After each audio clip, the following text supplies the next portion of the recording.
ሰላም ጤና ይስጥልን አድማጭ ተመልካቾቻችን፣ ዕለታዊ መረጃዎችና ዘገባዎችን ይዤ መጥቻለሁ። መረጃና ዘገባዎችን እየተከታተላችሁ አብራችሁ እንድትቆዩ ነው በአክብሮት የምጋብዛችሁ። በዚህ ሰዓት እንግዲህ ከተለያዩ አካባቢዎች ያሰባሰብኳቸውን ዝርዝር የግንባር መረጃዎች ወደ እናንተ የማደርስ ይሆናል።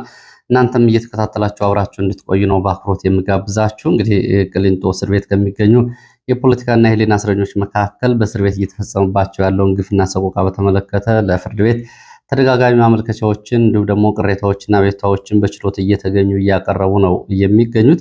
በችሎት ያለው አጠቃላይ ሁኔታ ሲታይ እንግዲህ ከአሁን በፊት ህወሓት ያደርገው የነበረው ግልጽ የሆነ በእስረኞች ላይ ይፈጸም የነበረ ማንነት ተኮር ተግባራትን ነው አሁን ደግሞ የኦህዴድ ብልጽግና የማረሚያ ቤት ፖሊሶች፣ የእስር ቤት አስተዳደር፣ የሰራተኛ አያያዝ ፖሊሶችና የአቃቢ ህግና ዳኞች እያደረጉ ያሉት። ከዚህ ጋር በተያያዘ እንግዲህ የተከበሩ ዮሐንስ ቧያለው ለፍርድ ቤቱ ካሰሟቸው ንግግሮች መካከል ለታሪክ የሚሆኑትንና በእስር ቤቱ አካባቢ ማንነት ተኮርን ግለሰቦችን ሳይሆን የወጡበትን ዘር ማንነት መሰረት ያደረገውን ግፍና ሰቆቃ በተመለከተ ከተናገሩት መካከል የሚከተለውን ወደ እናንተ ማቅረብ ፈለኩኝ።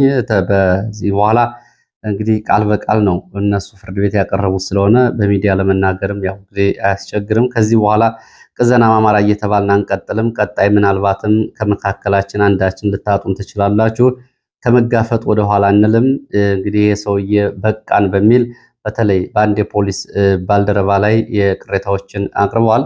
የተከበሩ ዮሐንስ ቧያለው ህዳር 16 2018 ለፌዴራል ከፍተኛ ፍርድ ቤት ልደታ ምድብ ችሎት ከተናገሩት ነው እንግዲህ ይሄ የተወሰደው። የተከበሩ ዮሐንስ ቧያለው ህዳር 16 2018 በፌዴራል ከፍተኛ ፍርድ ቤት ልደታ ምድብ ችሎት ተከሳሾች በቀረቡበት ወቅት የቅሊንጦ ማረሚያ ቤትን እና ግቢ ጥበቃ ደህንነት ኃላፊ ኢንስፔክተር ድሪባ ሰንበቶን በተመለከተ ካቀረቧቸው አቤቱታዎች መካከል ክቡር ዳኞች ልታዳምጡን ይገባል። መስማት ካልቻላችሁ ግን ከዚህ በላይ ህይወታችን ጉዳይ ኃላፊነቱን የምትወስዱት እናንተ ትሆናላችሁ። ዳኛው ከአቤቱታችሁን በጽሁፍ አቅርቡልን ሲሉም የጠየቁትን ጥያቄ አቶ ዮሐንስ ውድቅ በማድረግ ትንሿን ይችን ነገር ባካችሁ ስሙን፣ በእናንተ ሌላውን መንግስት እንደሚያደርግ እናውቃለን፣ ይችን ትንሿን እንኳ የማረሚያ ቤት አቤቱታ ስሙን በሚል ምሬታቸውን አሰምተዋል። ከዚህ በፊት የተፈቀደው መብታቸው ሳይነካ ተፈጻሚ ይሁን ብላችሁ ትእዛዝና አለፍ ብላችሁ ምክር ጭምር መስታችሁ እየታወቀ ነገር ግን እስካሁን አንድም ተፈጻሚ የሆነ ትእዛዝም ሆነ የተስተካከለ ጉዳይ የለም። ኢንስፔክተር ድሪባ ሰንበቶን ብትከሱት ምን ታመጣላችሁ? ከላይ እስከታች ያለነው እኛ ነን እያሉ ተግብረውታል ነው የሚሉት። ቤተሰብ ጥየቃ የለም። ቤተሰቦቻችን ቢመጡም ምግብ እንደ ውሻ ጥለውልን እንዲመለሱ ነው የሚያደርጉት። ግፍና መከራ፣ ወከባ፣ ስድብና ማስፈራራት በእኛ ላይ ብቻ ሳይሆን በቤተሰቦቻችን ላይ ጭምር እንደቀጠለ ነው። ከዚህ በኋላ ቅዘና ማማራ እየተባልን አንቀጥልም። ቀጣይ ምናልባትም ከመካከላችን አንዳችን ልታጡ ትችላላችሁ። ከመጋፈጥ ወደኋላ አንልም። አትክልትና ፍራፍሬ እንዳይገባ ከልክለዋል። እኛ ኦርቶዶክሶች ነን። የ40 ቀን ጾም እንጾማለን። ከጤናም አንጻር ቀለል ያለ ምግብ አትክልትና ፍራፍሬ እንጠቀማለን። በሙዝ ውስጥ ሲም ካርድ ተገኘ ይሉናል። እኛ ምን አገባን? ይሄኛ ስራ አይደለም። ፌዴራል ፖሊስ በኢንስፔክተር ድሪባ ላይ የወንጀል ፍሬ ነገሩን እንዲያጣራ ፍርድ ቤቱ ትዕዛዝ ሰጥቶ ነበር። ፖሊስ ግን እስካሁን አንድም ምርመራ አላደረገም። አቃቢ ሕግ ይህንን እንዴት ያየዋል? አማራ ሕዝብ የአቃቢ ሕግና የመንግስት አይደለም ወይ? የታጠቁ ሽፍቶች ናቸው እየጠበቁ ያሉት። እንድንገደል እንደተፈረደብን ነው የምንቆጥረው። ካሁን በኋላ ዳኝነት ካላገኘን ቤተሰቦቻችን እየተሰደቡ አማራነታችን እየተዋረደ አይቀጥልም። ከዚህ ሰውዬ አውጡን፣ ይሄ ሰውዬ ይብቃን ሲሉ ነው እንግዲህ ለፍርድ ቤቱ የተናገሩት። እንግዲህ ካሁን በፊት በህወሓት ዘመን በፍርድ ቤቶች ላይ በፍርድ ቤት በአቃቢ ሕግ በፖሊስ በምርመራ ወቅት አማራን ማንነት ያደረጉ ስድቦች ይሰደቡ ነበር። አሁን ደግሞ ተረኞቹ እነ ኢንስፔክተር ድሪባ ይህንን ተግባራዊ እያደረጉ ነው የሚገኙት። እንግዲህ ይህንን እየተናገሩ ያሉት በፍርድ ቤት ቆመው ዮሐንስ ቧያለው ናቸው። ከብዙዎቹ የብልጽግና ጓደኞቻቸው አንጻር አሁን እስር ቤት ይገኛሉ። ብዙዎቹ ያው ባለው ስርዓት ተስማምተው በህዝባቸው ላይ የሚፈጸሙ ግፍና ሰቆቃዎችን ባላየ እያለፉ ከዛም ባለፈ እያስተባበሩና እየመሩ እንደነ ተመስገን ጥሩነህ እንግዲህ የኮማንድ ፖስቱን ጀነራል እየመሩ እንዲሁም ደግሞ እንደ ሌሎቹ የብልጽግና ባለስልጣናት መቀጠል መኖር ይችሉ ነበረ። ግን እሱ አልሆነም። ይህን በመጠየቃቸው ዛሬ ቅሊንጦ ይገኛሉ። ቅሊንጦ ደግሞ በተራ 10 አለቃና በዘረኛ ፖሊሶች የሚፈጸምባቸው ግፍ ይህንን ነው የሚመስለው።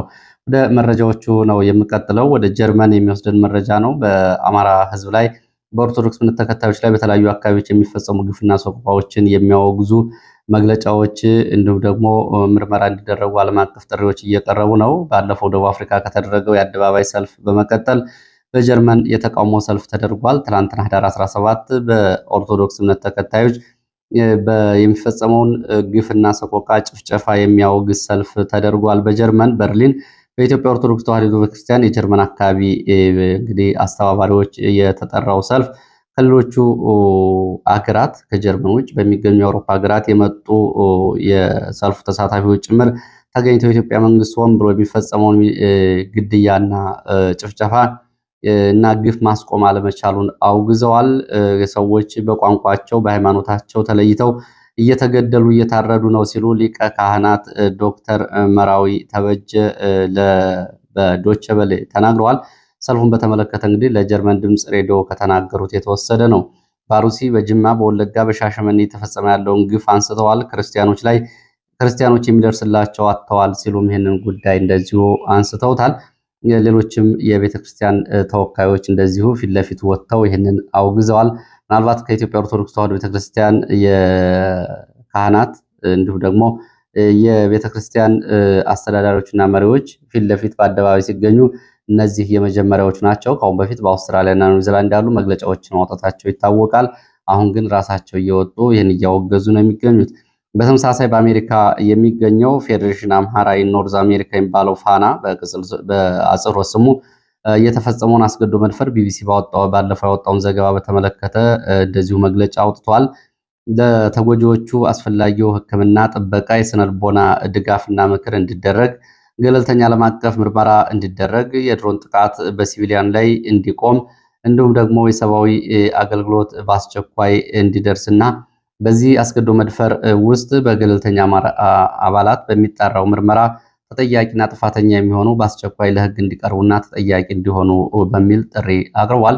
ሌላው የአማራ ፋኖ ብሔራዊ ኃይልን በተመሳሳይ ሰሞኑን መነጋገሪያ የሆነውን ጉዳይ በተመለከተ እጅ በመጥረቢያ ሲቆረጥ የሚያሳየውን አሰቃቂ ድርጊትና ቪዲዮ አስመልክቶ መግለጫ አውጥቷል።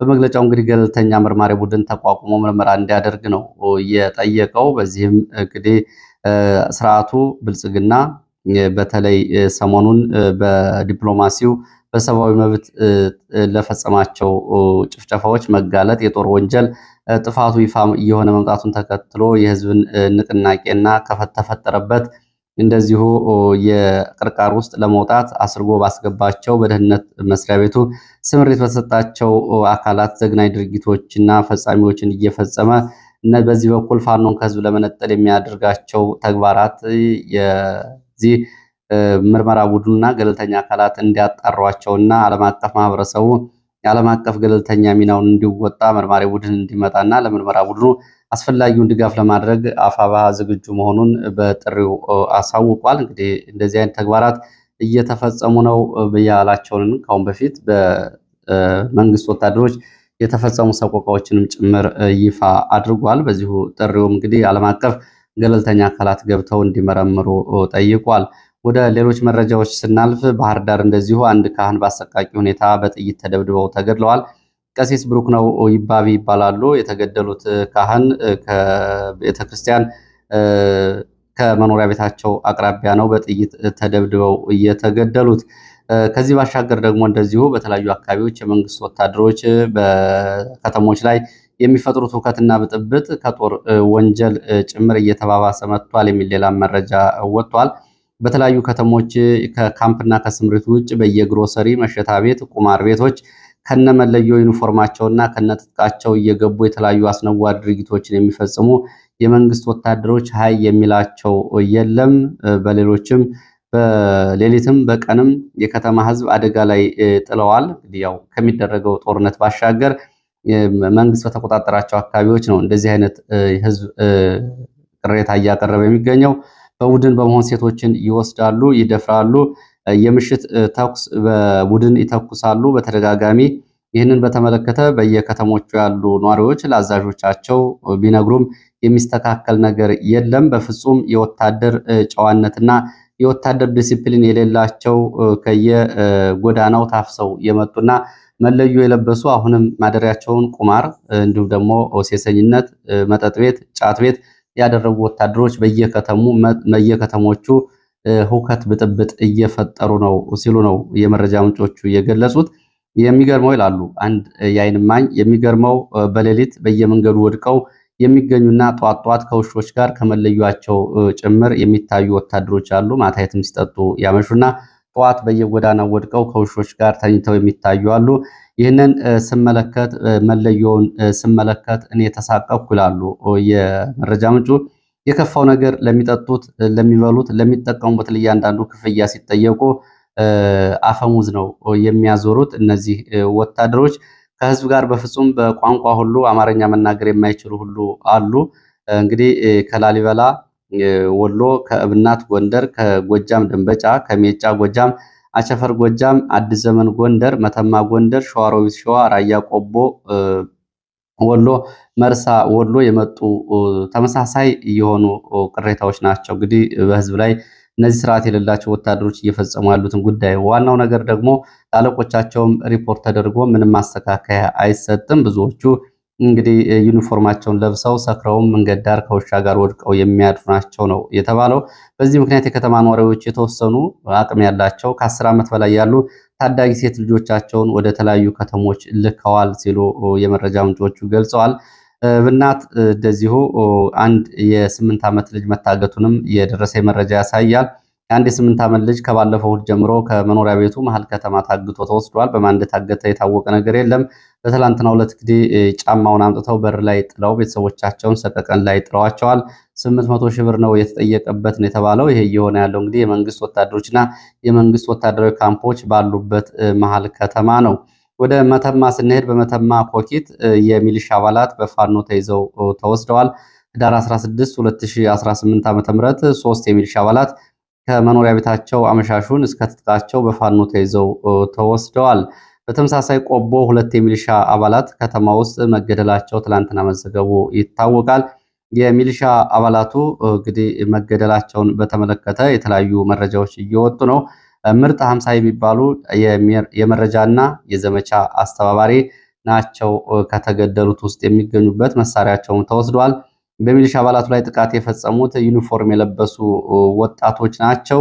ይህንን ተከትሎ እንግዲህ ትጥቃቸውም ተወስዷል። ፖሊስ ጣቢያ ላይ ሚሊሻና ፖሊስ እንደዚሁ አፈሙዝ ተዘዋዙረው ነበር። በእነዚህ ሚሊሻዎች መገደል ምክንያት መከላከያ ጣልቃ ገብቶ ነው ፖሊስና ሚሊሻዎቹን የገላገላቸው ብለዋል። ምስራቅ አማራ ፋኖ የኮር 1 ኮር 2 አማራ ፋኖ ብሔራዊ ኃይል ማለት ነው ስለ እነዚህ ሚሊሻ ግድያዎች ኃላፊነቱን መውሰዱና አስድርጎ ባስገባቸው ጥቃት ፈጻሚዎች እርምጃ መወሰዱን ገልጿል።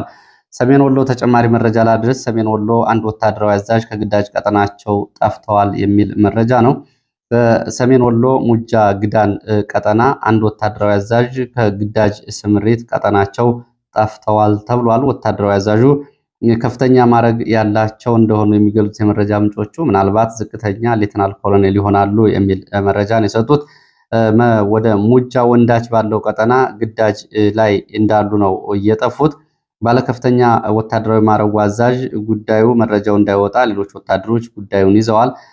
አልጠፉም። ለስራ ወደ ወልዲያ ሄደው ነው ሰሜን ምስራቅ እዝ ጥሪ አድርጎላቸው ለስራ ሄደዋል የሚል ምላሾችን እየሰጡ ቢሆንም ግን እውነታው ግን ይሄ አዛዥ ከስምሪት ቀጠናና ከግዳጅ ቀጠናቸው ወጥተዋል። ከሁለት ወታደሮች ጋር የጠፉት አዛዥ እንግዲህ በሲቪል ለብሰው ከሁለት ወታደሮች ጋር በመሆን ነው እንደወጡ የሚገለጸው። እንግዲህ እስካሁን ድረስ የተገኘ ነገር የለም። ፎቶቸው ለሚሊሻዎች ለየአካባቢ ሚሊሻዎች ተበትኗል። ሚሊሻዎች ይህንን ፎቶ እያዩ ከተሳፋሪዎች ከመንገድ ከኬላዎች ላይ እንዲጠብቁ ነው ትዕዛዝ የተሰጠው። ይህ ወታደራዊ አዛዥ ወዴት እንደሄዱ እስካሁን የታወቀ ነገር የለም። በእርግጠኝነት ግን ፋኖን አልተቀላቀሉም ሲሉ የመረጃ ምንጮቹ ገልጸዋል። ወዴት እንደሄዱ ግን የታወቀ ነገር የለም። ወደ ግንባር መረጃዎች ሲሄድ ሰሜን ወሎ እዚሁ ላስታ ያለውን መረጃ ላስከትል። በሰሜን ወሎ ላስታ ከላሊበላ በቅርብ ርቀት በሚገኘውና በአየር ማረፊያ አቅራቢያ ትናንትና በተደረገው ውጊያ ሰብአዊ፣ ቁሳዊና ወታደራዊ ኪሳራ ደርሷል። ከተከዜ ወንዝ ወደ ገለሶት አቅጣጫ ከተንቀሳቀሰ የመንግስት ኃይል ጋር ብርቱ ውጊያ ተደርጓል። ከተከዜ ወንዝ ወደ ገለሶት ስምሪት ወስዶ ከተንቀሳቀሰ የመንግስት ኃይል ጋር በተደረገው ውጊያ ከፍተኛ ሰብአዊ፣ ቁሳዊ ጉዳት ደርሷል። በተለይ እርፉ ተብሎ በሚጠራ ቦታ በተደረገው ውጊያ ነው ይሄ ጉዳት የደረሰው። ውጊያው በቡድን መሳሪያዎች፣ በእግረኛ እንዲሁም ደግሞ በድሮን ማንዣበብ ጭምር እየታገዘ ነበር ሲሉ ነው የዓይን እማኞች የገለጹት። በአካባቢው የአየር ቅኝት ነበር በውጊያው ሰዓት። ሆኖም የአየር ጥቃት ግን አልተፈጸመም። እስከ ምሽት ድረስ ቀጥሎ ነበር ይህ ውጊያ የሚሉት ከአየር ማረፊያው በቅርብ ርቀት የነበረውን የውጊያ ውሎ የተመለከተው መረጃ ያደረሱ የመረጃ ምንጮች የመንግስት ኃይል ቆስለኛና ጉዳት የደረሰባቸውን ወታደሮችን ይዞ ወደ ሽምሻሃ ከተማ ስለመውጣቱና በዚህ ምክንያት ውጊያው ስለመቆሙ ነው የተገለጸው። በዚህ ውጊያ በመንግስት ወታደሮች በፋኖ ላይም ሆነ በሲቪሊያን ላይ የደረሰው ዝርዝር ጉዳት በዝርዝር አልታወቀም። የፋኖ የመረጃ ምንጮች እንግዲህ ከ20 በላይ መንግስት ወታደሮች ስለሞታቸውና ከ35 በላይ ስለመቁሰላቸው ቢገልጹም የዓይን እማኞች ግን በሕክምናና በአካባቢው ይህንን ለማረጋገጥ አልተቻለም ነው ያሉት። ያው እንግዲህ ውጊያ ላይ ያሉ ቁጥሮችን ለማወቅ አስቸጋሪ ነው። በውጊያ ውስጥ እንግዲህ በየትኛውም ወገን ያለውን ለማወቅ አስቸጋሪ ነው። ከራሳቸው ከፋኖ የፋኖ ጉዳት ከመንግስት ወታደሮች የራሳቸውን ጉዳት ካልገለጹ በስተቀርና እንዲሁም ደግሞ ወድቀው ካልተገኙ ቀጠናውን ሌላው ካልተቆጣጠረው ለማወቅ አስቸጋሪ የሚሆነው። ለማንኛውም ያለው መረጃ ይሄ ነው።